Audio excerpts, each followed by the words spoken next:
Je le disais lors d'une autre émission, la difficulté essentielle, c'est d'accepter les épreuves de notre vie. Alors, il y a des épreuves qui sont en quelque sorte supportables. Bon, d'ailleurs, il y a beaucoup de proverbes dans tous les pays du monde qui disent que les épreuves, ça forge une personnalité. L'homme est grand quand il se mesure avec l'obstacle, dirait Saint-Exupéry. Ne me dites pas que ce problème est difficile, disait Foch, le vainqueur de 14-18. S'il n'était pas difficile, ce ne serait pas un problème. Et c'est vrai que les élèves, les enfants qui ont eu trop de facilité dans leur jeunesse, ils deviennent des élèves, des enfants un peu mous. Bon, donc il y a des épreuves terribles. Comment on s'en sort? Je ne sais pas comment on s'en sort, mais bon, c'est quelque chose de terrible.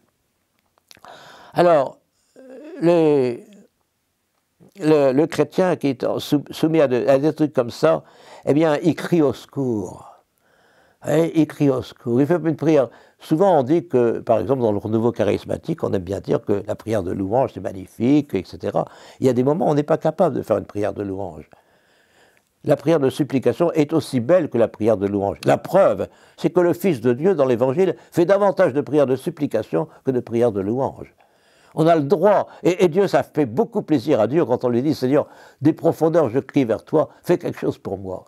Vous voyez, quand on est jeune, une jeune religieuse, un jeune religieux, un jeune membre d'une communauté de l'Emmanuel, par exemple, il entend parler de la prière continuelle. Il dit, ce serait pas mal d'arriver à la prière continuelle quand même. Ce serait un bon signe de sainteté, quoi. On appelle ça la garde du cœur, d'ailleurs. Bon. Mais à un certain moment, quand on a une grosse difficulté, on est comme obligé de prier tout le temps pour ne pas blasphémer.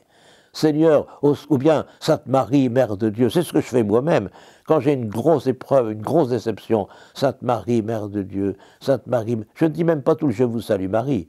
Je laisse mon ange gardien dire la première partie et je continue Sainte Marie, Mère de Dieu. Et la Sainte Vierge est toute heureuse que je me contente de ça. C'est l'enfant qui crie au secours, c'est le naufragé qui crie au secours.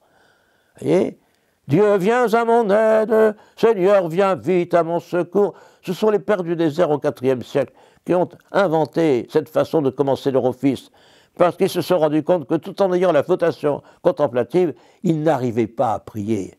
Ils avaient cette fameuse ascédie, cette envie de se reposer à midi, il fait chaud, on n'a pas envie de travailler, on n'a pas envie de prier. Pendant des siècles, la véritable paresse, c'était la paresse de prier. Bon. Donc ils se sont rendus compte qu'il fallait demander la grâce de prier. Au secours! Et normalement, on devrait chanter ça autrement que dans certaines communautés, où on le chante d'une façon trop classique. Dieu, viens à mon aide, Seigneur, viens vite à mon secours. Non, c'est pas le cri d'un désespéré, ça. Il faut le crier comme un SOS, Seigneur, au secours parce que j'y arrive pas. Voilà. Donc on a le droit d'avoir cette supplication-là. C'est là. Et Dieu, comme il ne supprime pas la souffrance, il nous console, je vais venir à ton secours. Et nous verrons dans une autre chronique comment Dieu vient à notre secours quand nous souffrons. Comment il vient porter le fardeau avec nous.